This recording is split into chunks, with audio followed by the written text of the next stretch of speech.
Hello everyone, welcome to Apti Plus Academy for Civil Services.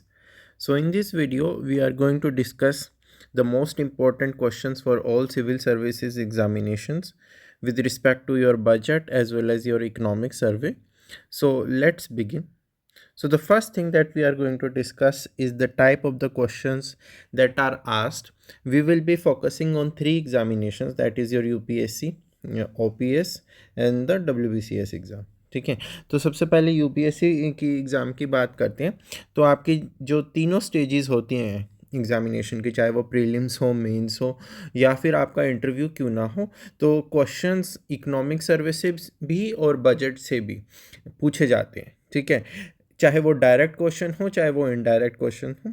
Now सबसे पहले बात करते हैं प्रीलिम्स एग्ज़ाम की। तो प्रीलिम्स एग्ज़ाम में there are two type of questions asked. One type is your static. ठीक है, पहला टाइप आपका स्टैटिक क्वेश्चन है। नाउ स्टैटिक क्वेश्चन का क्या मतलब है? स्टैटिक क्वेश्चन का मतलब है कि या तो आपसे कंसेप्चुअल चीज़ पूछी जा रही है। Conceptual, for example budget. ठीक है, बजट से related there are number of things like your constitutional provisions are there, then your economic concepts are there, तो वो पूछा जा सकता है। सेकंड चीज़ जो पूछी जाती है that is your directly from the that particular year's budget, that is related to your facts.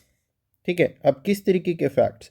Now these facts can be, they can be numerical figures also, they can be some schemes also, they can be some trends also. तो वो आप, अगर आपको उस particular year का budget thorough है तो you can easily answer these kind of questions. पिछले साल in your 2025 prelims they even asked some certain numericals, there were a couple of questions जो कि आपके बजट कंसेप्ट से रिलेटेड थे and they were numerical in nature. ठीक है, तो ये तो हुई बात आपकी प्रीलिम्स की। सेकंड चीज़ जो आती है that is your mains examination. Mains में भी the both the type of questions are being asked, वो चाहे स्टैटिक हो चाहे वो आपके फैक्ट्स बेस्ड हो। ठीक है, तो यहाँ पर दो चीज़ इंपॉर्टेंट फिर से बनती हैं। फर्स्ट थिंग, एक तो आपसे डायरेक्ट क्वेश्चन पूछ लिया, ठीक है, कि analyse this statement with respect to the budget और analyse this statement with respect to the economic survey, जहाँ पर उन्होंने डायरेक्टली वो वर्ड मेंशन किया हुआ है। दूसरा, जो आपके इंफॉर्मेशन है चाहे वो बजट में है चाहे वो इकोनॉमिक सर्वे में है, तो वो information that is very important as folder for your various papers, चाहे वो आपका GS1 है, 2 है, 3 है। क्योंकि जो इकोनॉमिक सर्वे है that is an analytical document, analyse करता है हमारी इकोनॉमिक जो कंडीशन है। It even comments upon our social condition, political condition. तो वो हर आपके GS1 2 3 4, चाहे वो ऐसे पेपर हो, तो वो जो फैक्ट्स हैं, जो फिगर्स हैं इकोनॉमिक सर्वे में, बजट में, आप वो जगह जगह यूज़ कर सकते हो। Even in your optionals, in certain optionals like humanities optionals, public administration, they have a dedicated chapter on this. ठीक है, पब्लिक फाइनेंस, बजट एक्सेट्रा। तो ये इसके मल्टीपल यूजेस हैं। तो अब किस तरीके के क्वेश्चंस आते हैं मेंस में? Mostly they can be factual also, static also and they can be analytical also. ठीक है, तो ये तो हो गया आपका with respect to prelims and mains. And finally in your interview also when they are asking you, they can ask you direct questions. For example अभी interview चल रहे हैं, ठीक है, एंड इकोनॉमिक सर्वे बजट अभी आया है, तो वो आपसे इससे रिलेटेड डायरेक्ट क्वेश्चंस पूछ सकते हैं, चाहे वो स्कीम्स का हो चाहे वो कुछ ट्रेंड हो। वो आपसे इनडायरेक्ट क्वेश्चन भी पूछ सकते हैं जहां पर आप ये फोल्डर यूज़ करोगे अपने आंसर में। ठीक है, तो ये तो हो गई बात यूपीएससी की। Similarly in your OPSC, because it is a state examination, तो यहाँ पर क्या होता है, the questions though they are of the similar nature, कि भाई फैक्चुअल भी हैं, स्टैटिक भी हैं, लेकिन जो लेवल है दैट इज़ स्लाइटली ईजी। ठीक है, वो ज़्यादा एनालिटिकल नहीं पूछते हैं। फॉर एग्जांपल आपसे पूछ लिया कि टोटल एक्सपेंडिचर कितना है, ठीक है, that which of the following statements are correct in response of in respect of your union budget 24-25। ये क्वेश्चन आया था पिछले साल 23 के प्रीलिम्स में, दैट टोटल एक्सपेंडिचर इतना है, फिस्कल डेफिसिट इतना है, नेट टैक्स रिसीट्स इतना है। तो यहाँ पर आपका जो इम्पोर्टेंट चीज़ बनती है कि आपको जो फिगर्स हैं, इंपॉर्टेंट फिगर्स, वो आपको अच्छे से उनका आइडिया होना चाहिए। This is more important in your state PCS examinations. ठीक है, फिर कुछ डायरेक्ट क्वेश्चंस होते हैं लाइक किस मिनिस्ट्री को हाईएस्ट एलोकेशन मिला है। ठीक है, 2020 में इसके ऊपर क्वेश्चन आया था। Then there are certain static questions like आपके बजट के साथ कौन कौन से सेट्स ऑफ बिल प्रेजेंट होते हैं पार्लियामेंट में। ठीक है, तो फाइनेंस बिल होता है, आपका अप्रोप्रिएशन बिल होता है, who represents the government of India while presenting the budget to the parliament. इस तरीके के सीटर क्वेश्चंस भी स्टेट PCS एग्जाम में पूछे जाते हैं। अब बात करें, सिंस आपका OPSC में जो मेंस है वो भी सब्जेक्टिव नेचर का होता है, तो यहाँ पर अगर हम पिछले 2 साल का ट्रेंड देखें तो वही है कि आपसे they have asked you questions linking the current affairs with the budget or the economic survey. ठीक है, for example that why the government budgeting it is considered as a critical tool for economic development in India. ठीक है, इसको इन्होंने state से भी link किया कि how does the budgeting process in Odisha align with और differ from the national framework. तो यहाँ पर इंपॉर्टेंट चीज़ ये बनती है कि आपको नेशनल बजट इकोनॉमिक सर्वे भी पता होना चाहिए, साथ में जो आपकी स्टेट है, जैसे इस केस में ओडिशा का budget economic survey, you should B clear with that also. तो इस तरीके के क्वेश्चंस पूछे जाते हैं। एंड लास्टली अगर हम बात करें WBCS की, अब तो WBCS में आपका ऑब्जेक्टिव पेपर आता है। ठीक है, and the questions they are very straightforward, चाहे वो स्टैटिक हों चाहे वो आपके related to the figures trends etcetera हों। तो फॉर एग्जांपल कि यूनियन बजट किस मंथ में प्रेजेंट किया जाता है, फिर article 112 that is related to budget, उससे रिलेटेड 2 स्टेटमेंट्स पूछ ली। लार्जेस्ट रेवेन्यू कौन से टैक्स से आ रहा है इंडिया में। ठीक है, which Indian state is giving the highest income tax collection in India. ठीक है, तो इस तरीके के direct straightforward questions they are asking in WBCS prelims as well as mains. ठीक है, तो इससे हमारा ये एक रक्स निकल के आता है कि आपको एक तो कंसेप्ट आपके बहुत क्लियर होने चाहिए, जो आपके फाउंडेशनल कंसेप्ट हैं, you should be very clear with them, क्योंकि उस पर क्वेश्चन आते हैं। Secondly, you should be thorough with the budget as well as economic survey of India as well as the state for which you are preparing for that particular examination. ठीक है, so इसका best source क्या है? So the best source here is that you refer to the summary. ठीक है, आप summary refer कर सकते हैं of both your budget as well as economic survey. It is you can download it from IS ज्ञान website, ठीक है, या फिर FT+ वेबसाइट। इन दोनों सोर्सेज से आप इस चीज़ को डाउनलोड कर सकते हो। So we are providing the summary for your India as well as for your state, respective states, चाहे वो उड़ीसा है चाहे वो वेस्ट बंगाल है, right. Let's move ahead now. So we will be taking some important questions now. So initially starting with your budget related questions. तो पहला question है कि which statement accurately reflects the fiscal deficit projection in the union budget. ठीक है, तो अब यहाँ पर ये तो एक मल्टीपल डिफरेंट स्टेटमेंट्स लिखी हुई हैं। तो अगर आपको आइडिया है कि इस बार उन्होंने FD का टारगेट क्या रखा है, तो automatically just have a glance through the options और आपको दिख जाएगा कि B में it is talking about 4.3% of the GDP।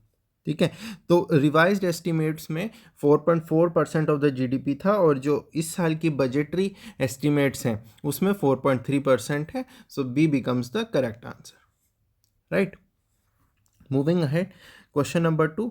तो यहाँ पर कुछ मैन्युफैक्चरिंग इनिशिएटिव्स जो कि बजट में अनाउंस हुए हैं उनके बारे में पेयर्स दिए हुए हैं। So one it says the biopharma शक्ति, yes it is a 10,000 crore program aimed at strengthening your domestic production of biologics as well as your biosimilars. So it is a correct statement. Electronic components manufacturing scheme, so it has been expanded to deepen your component level manufacturing, so this is also correct. Third, rare earth corridors, so yes they have been proposed for mining, processing and manufacturing of your critical minerals, so this becomes also correct. And mega textile parks, they will be set up under your integrated textile program, so this is also correct. So all the above pairs are correct, D becomes your correct answer. ठीक है, तो यहाँ से ये learning मिलती है कि जितने भी इनिशिएटिव्स बजट में अनाउंस हुए हैं दे बिकम इम्पोर्टेंट। तो चाहे वो बायोफार्मा शक्ति हो, ठीक है, चाहे वो रेयर अर्थ कॉरिडोर्स हो, इन पे इंडिविजुअल क्वेश्चंस भी आ सकते हैं।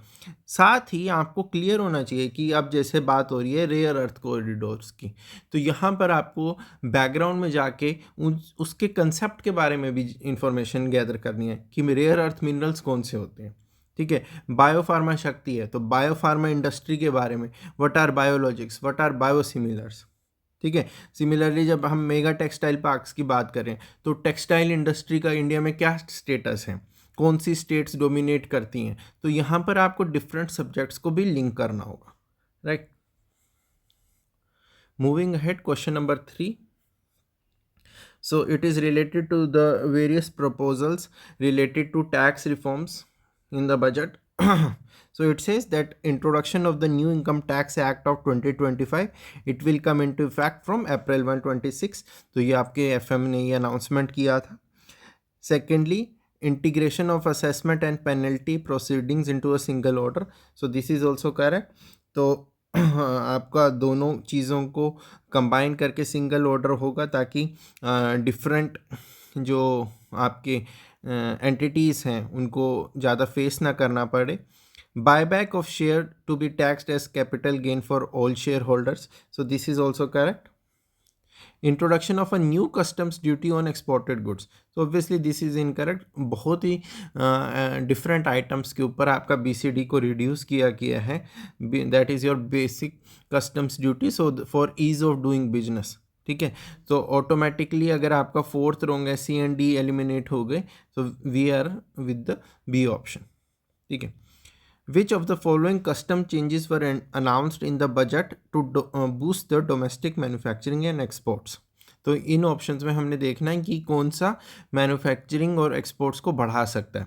Exemption of basic custom duty on capital goods for lithium ion battery manufacturing. तो ऑब्वियसली अगर कोई टैक्स पे एग्जाम्पशन मिल रहा है तो it can be a valid point.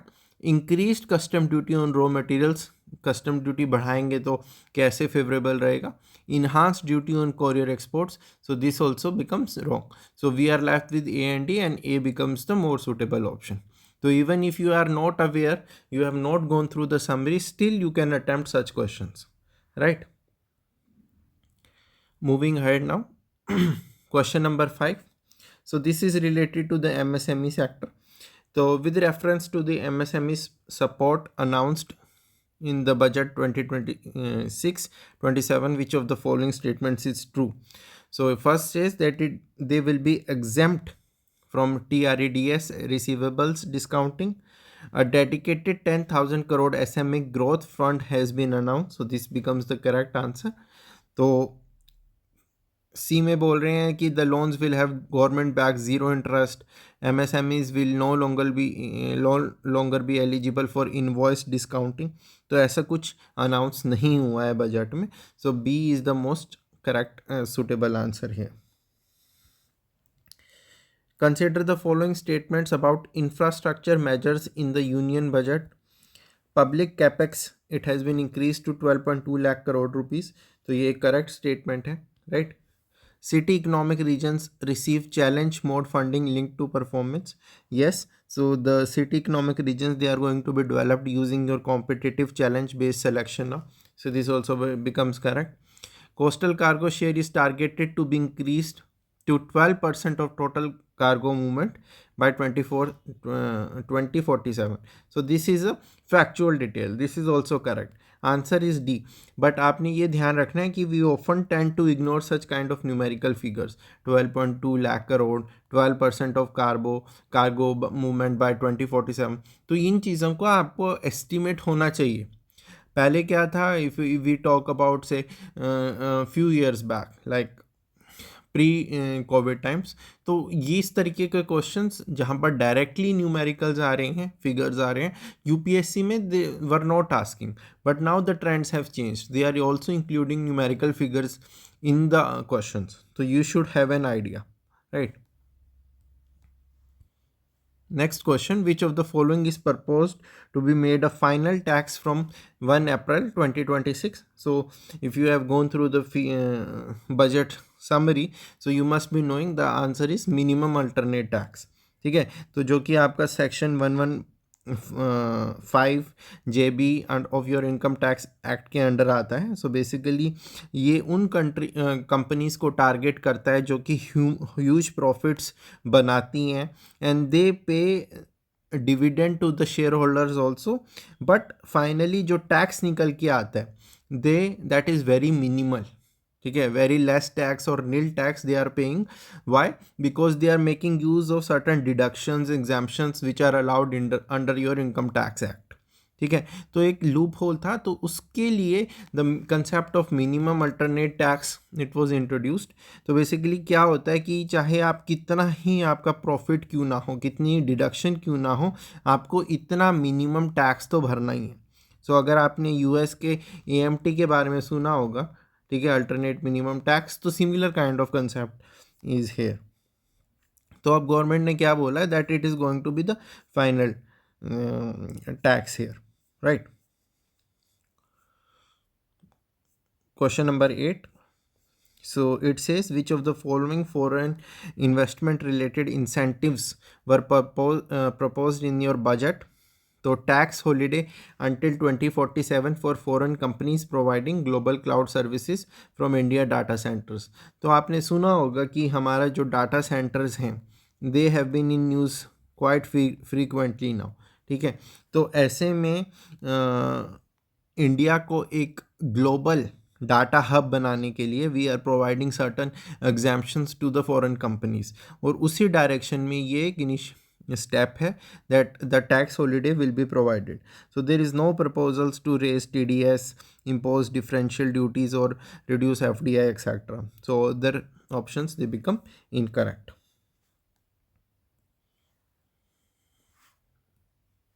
Moving ahead, next question is on national waterways. ठीक है, तो ये क्या कह रहा है, the budget proposes to operationalise 20 new waterways over 5 years beginning with. ठीक है, सो डायरेक्ट क्वेश्चन है. So they will be beginning with national waterway 5 which will be in your Odisha. तो बजट में 20 न्यू नेशनल वाटरवेज बोले गए हैं over the next 5 years. And ये ओडिशा वाला जो NW5 है, so it will basically connect the mineral rich regions of Talcher and Angul with industrial hubs such as Kalinga Nagar and the ports of Paradeep and Dhamra. ठीक है, अभी if you remember India has 1111 national waterways under the national waterways act of 2016. ठीक है, तो national waterway 1 आपका हो गया Ganga Bhagirathi Hooghly, national waterway 2 हो गया आपका ब्रह्मपुत्रा, 3 हो गया वेस्ट कोस्टल कनाल. तो ऐसे आपको डिफरेंट जो इम्पोर्टेंट नेशनल वाटरवेज हैं उनका कनेक्शन पता होना चाहिए. ठीक है, so in match the following pair based question also can come. Last question, ठीक है, related to your budget. So this is a static question. तो just to give you an idea कि किस तरीके के क्वेश्चंस पूछे जा सकते हैं. तो ये कह रहा है कि जो एनुअल फाइनेंशियल स्टेटमेंट होता है that is presented with the union budget, it shows estimated receipts, revised estimates, actual expenditure. So this is correct. ठीक है, तो आपका जो आर्टिकल 112 के अंदर जिसको हम बजट बोलते हैं, ठीक है, तो यहाँ पर 3 तरीके के जो डाटा होता है आपका, न्यूमेरिकल डाटा फिगर्स होते हैं. तो पहला तो हो गया आपका एस्टिमेटेड रिसीट्स. तो ये अगर हम इस साल के बजट की बात करें तो 26, 27, तो ये तो हो गया आपका ये revised estimates for the current year. ठीक है, जो आपका 2025-26 फाइनेंशियल ईयर चल रहा है उसका RE. ठीक है, ये था सबसे पहले बजट एस्टिमेट्स. और actual expenditure of the previous financial year that is your 24-25. ठीक है, तो तीनों तरीके का data you will be finding. अगर आपने बजट का डॉक्यूमेंट गो थ्रू किया होगा तो एक टेबुलर फॉर्मेट में the comparison it is being provided, right. So the answer becomes D है, right. So moving ahead now. So अगली चीज़ जो इम्पोर्टेंट है that is your mains related questions. For example एक क्वेश्चन हो सकता है आपका distinguish between revenue expenditure and capital expenditure. Examine how the rising share of capital expenditure in the recent union budgets reflects a shift in India's growth strategy. तो ये आपके static को currents के अफेयर्स के साथ लिंक कर रहा है। तो बेसिकली यहाँ पर आपको पता होना चाहिए कि व्हाट इज़ रेवेन्यू एक्सपेंडिचर, कि भाई वो जो हमारी डे टू डे फंक्शनिंग होती है उससे रिलेट होता है। Capital expenditure it is used for asset creation, ठीक है। तो कैसे it is a shift in growth strategy now, because हम कंजप्शन लेड ग्रोथ से इन्वेस्टमेंट लेड ग्रोथ की तरफ जा रहे हैं, ठीक है। तो क्या होगा, कैपिटल स्पेंडिंग ज़्यादा होगी तो it will have higher multiplier effect, ठीक है। तो हमारी जो लॉन्ग टर्म प्रोडक्टिव कैपेसिटी है वो इंक्रीज होती है। तो ये दिखाता है that we are focusing more on sustainable growth, we are focusing more on infrastructure creation, we are focusing more on competitiveness. तो ये सारी थीम्स आपको इस क्वेश्चन में टच करनी है। Question 2 says the union budget it seeks to balance fiscal consolidation with growth oriented public spending, critically examine। तो basically physical consolidation का क्या मतलब है? फिजिकल कंसोलिडेशन का मतलब है that there is a gradual reduction going on in your physical deficit as well as your debt to GDP ratio. जैसे आपका बोला गया है, टारगेट है आपका कि 50 +-1 हमें अचीव करना है, ठीक है। सिमिलरली ग्रोथ ओरिएंटेशन, कि हम अपना कैपेक्स बढ़ा रहे हैं, we are providing support for manufacturing, infrastructure, skilling etcetera. तो बैलेंस कैसे दोनों में बिठाएंगे कि there is higher revenues, there is rationalization of expenditure, ठीक है।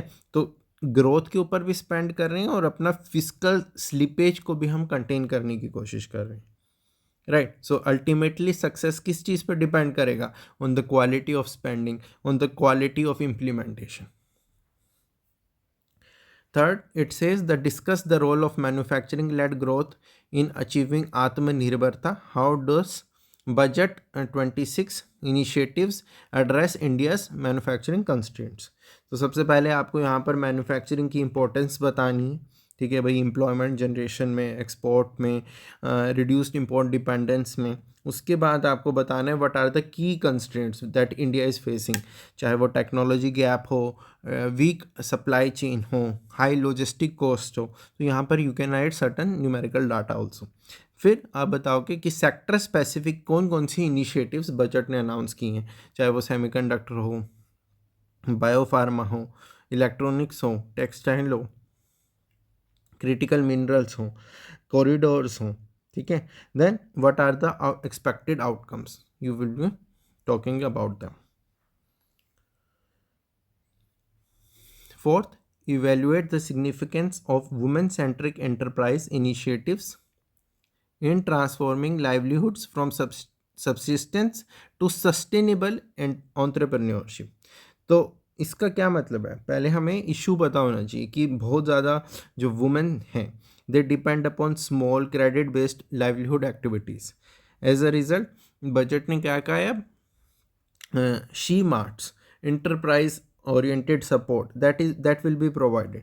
तो इसका क्या इम्पैक्ट होगा? They will get more market access, they will get more branding, they will be able to scale up their livelihood activity into businesses, ठीक है। तो इससे हमारा फीमेल लेबर फोर्स पार्टिसिपेशन बढ़ेगा, इकोनॉमिक एम्पावरमेंट बढ़ेगा। So these are the things that you will be covering in this question. Explain the rationale behind the creation of city economic regions. How can this approach support balanced regional development? तो यहाँ पर क्या concept है? Basically we are treating cities and their surrounding environment, surrounding areas as integrated economic units, ठीक है।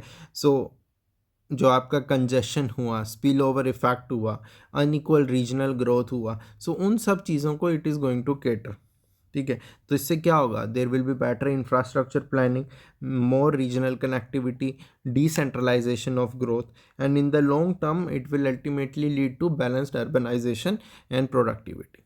So these are some of the questions that you can expect from your budget. Now let's move to economic survey, ठीक है। सो economic survey में भी similar जो idea है same रहेगा। तो let's take the questions one by one.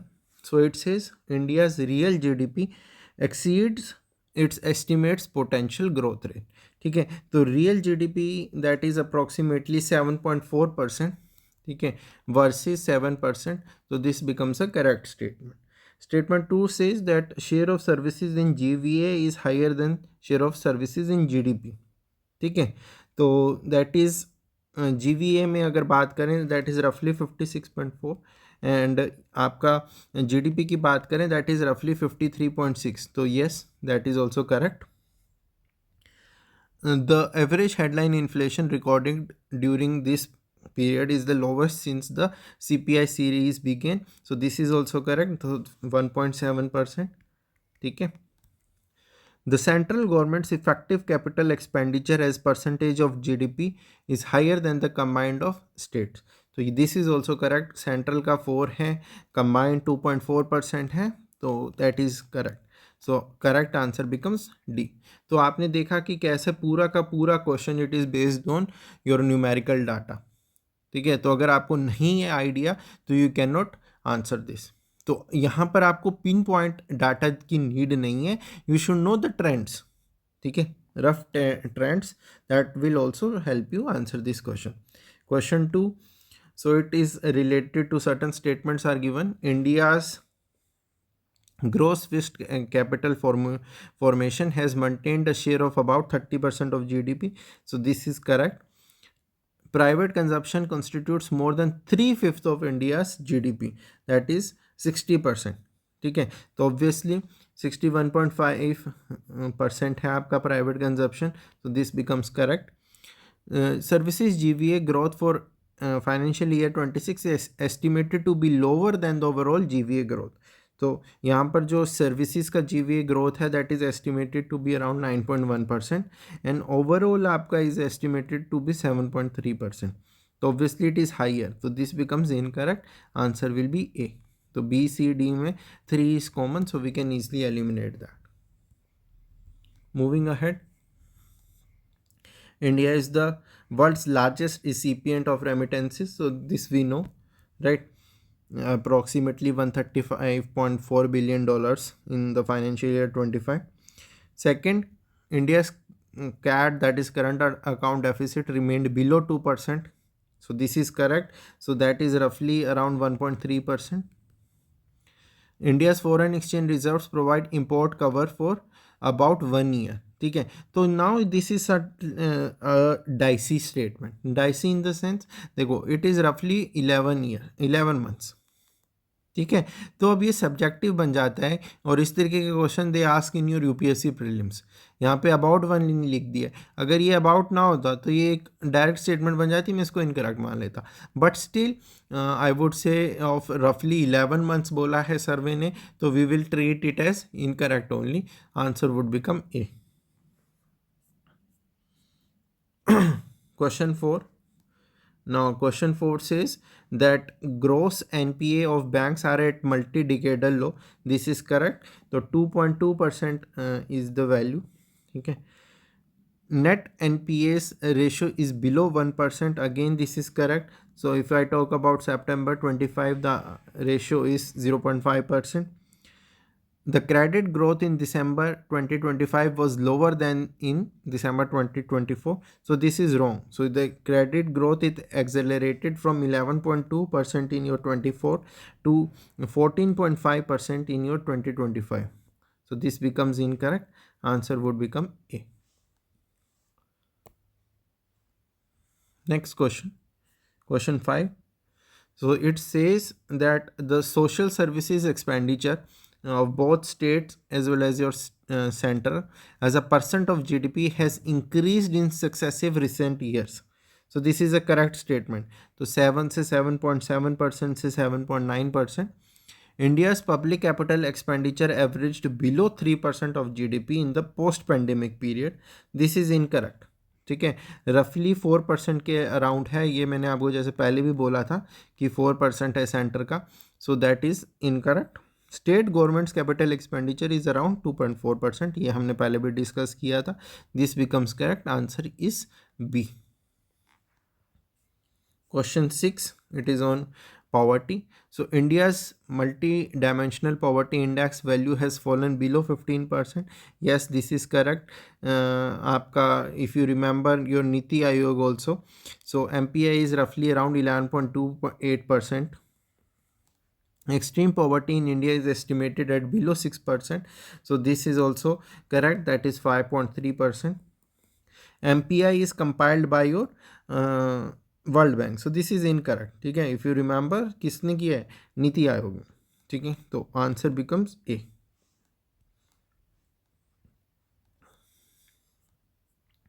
Question 7. Rail electrification in India has exceeded 99%. Yes, so that is 99.1%. So this is correct. Total length of national highways have increased by more than 50%. So yes, that is roughly an increase of 60% has been seen. This is correct. Number of airports in India have doubled since 2014. So this is also correct statement. So roughly 164 airports are there in India. This is also correct. So which of the following above is correct? So answer becomes D. Question 8. The service sector contributes about half of India's GVA. तो ये मैंने अभी पहले भी हमने discuss किया, तो that is 56.4% था. तो it becomes correct. Services export grew at a rate exceeding 13%. So yes, the services exports they reached an all-time high of $387.6 billion with 13.6% growth rate. India ranks among the top 10 service exporters globally. तो ये automatically आपको पता होगा. If you remember India rank 7th here. तो answer becomes D.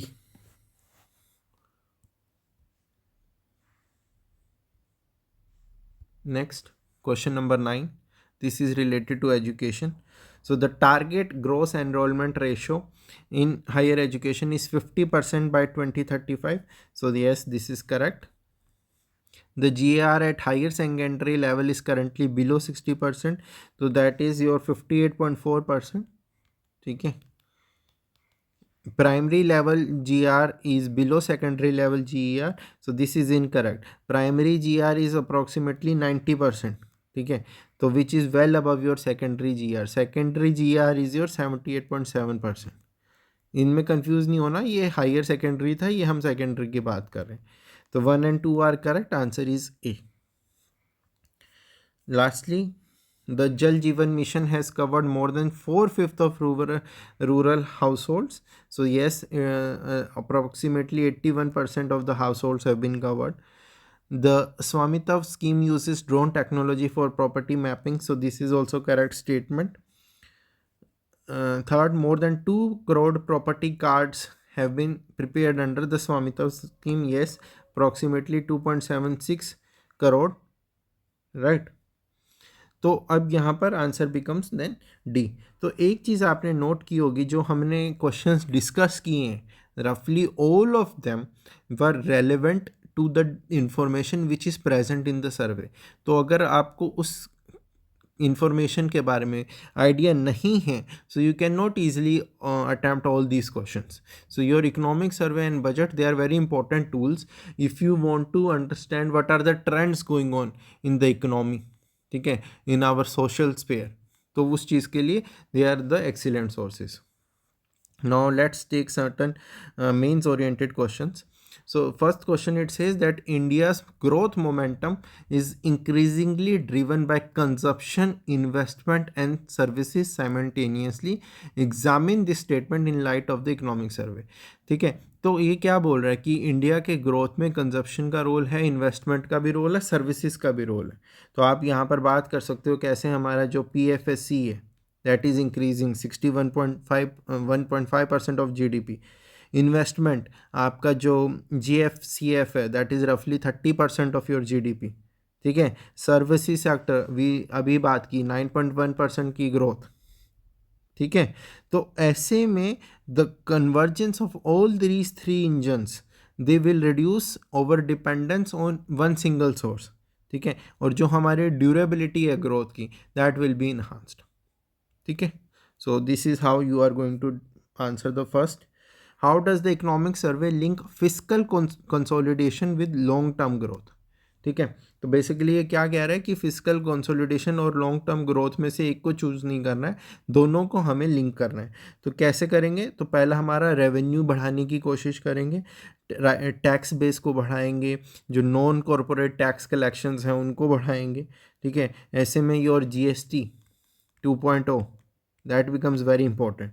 फिर हम expenditure को अपने को रैशनलाइज करेंगे। ठीक है, so we will be basically focusing upon more capital expenditure as compare to your day to day expenditure. और ये देखा भी है कि जो सेंटर में का अपना अभी शेयर की बात हुई 4%, राइट, तो वो चीज़ मैटर करेगी कि वो शेयर बढ़ रहा है, right? And then your government debt to GDP ratio that is declining, that we have to see, we have to ensure this. So basically if we will have high quality investment, high quality public investment, तो आपकी जो productive capacity है that will increase, and it will also increase your tax base. So everything is interlinked here, right? Evaluate India's external sector resilience as presented in the economic survey. तो अगर ये चीज़ mentioned ना भी हो, ठीक है, ये चीज़ ना भी मैंशनड हो, अगर क्वेश्चन की थीम ऐसे कुछ है, ठीक है, तो वो आपको इकोनॉमिक सर्वे ऑटोमेटिकली आपको डाटा प्रोवाइड करेगा। तो यहाँ पर आपने क्या बात करना है? You will be talking about export diversification, you will be talking about how our CAD that is the current account deficit that is of moderate levels. ठीक है, we have strong external buffers, जो हमारा foreign exchange reserves है they are pretty high, we can easily cover रफली 11 months of import cover. ठीक है, so we can say that resilience it is more driven by structural services, ठीक है, rather than your cyclical commodity booms. So you can also mention that. State capacity is the binding constraint on India's long-term growth. Discuss. So basically, जो आपका you will be talking about what are the constraints, like your bureaucratic risk aversion, fear of audits, vigilance inquiries, policy hysteresis. तो उन सब चीज़ों की बात करोगे, उसका क्या कॉन्सिक्वेंस होता है कि हमारे इंफ्रास्ट्रक्चर एग्जीक्यूशन स्लो डाउन होती है, रेगुलेटरी एनवायरनमेंट हैपर होता है, इंडस्ट्रियल कॉम्पिटिटिवनेस वीकन होती है। तो ऐसे में what does the economic survey suggest? It says that we need to become entrepreneurial state. ठीक है, we should focus on mission oriented governance. ठीक है, we should give ideal protection for your good faith decision making. तो ऐसे में we require certain reforms in state capacity, reforms in your governance. सिर्फ आपका capital होने से या टेक्नोलॉजी होने से you can not ensure that the growth is high and sustainable. The economic survey calls for a transition from strategic resilience to strategic indispensability. What does this shift imply for India's development strategy? तो इस तरीके की phrases जो directly economic survey में mentioned हैं, they can be asked, right? तो basically ये क्या कह रहे हैं? That we need to move from being defensive to becoming more proactive. So we need to move beyond import substitution. We need to become essential node in the global value chains, right? Then we need to have focus on more medium as well as high technology manufacturing. ठीक है, we need to reduce our vulnerability to supply chain weaponization, जो कि current geopolitic dynamics है। ठीक है, we need to increase our bargaining power at the global level. ठीक है, तो ऐसे कैसे करेंगे हम? We need to focus more on productivity, on more better jobs. तो वो सब सजेशंस आप दोगे, right? So this is what we wanted to discuss in this particular video. So these are the some of the important themes that you can expect in either UPSC or OPSC or WBCS exam. Thank you everyone.